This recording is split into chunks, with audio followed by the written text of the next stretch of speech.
diverse mediums, storytelling can be manipulated to carefully convey and reciprocate a message.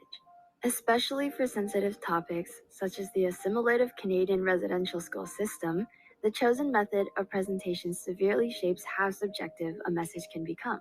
The tragic story of Channy Wenjack, a residential school escapee, has both graphic and written interpretations of his school flight, both yielding highly distinctive meanings. With the two portrayals of said story, codes and conventions provide particular advantages in delivering the content of each sort, and the implicit and explicit literary compositions of the stories also define how effectively the subject matter can be understood.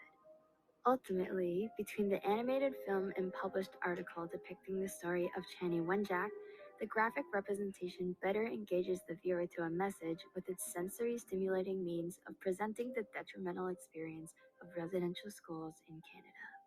Both forms of media possess their own unique arrangement of codes and conventions that enable them to tell Wenjack's story.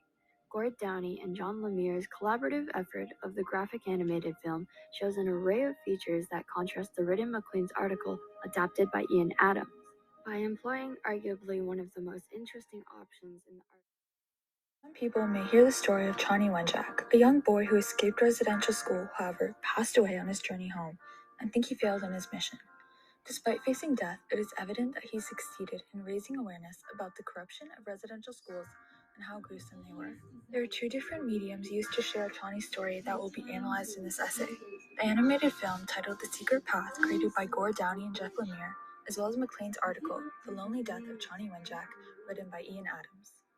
Using these two outlets to reflect upon the purpose of using different methods to share a message, the comparisons used will be the codes and conventions and the implicit versus explicit messages of each media.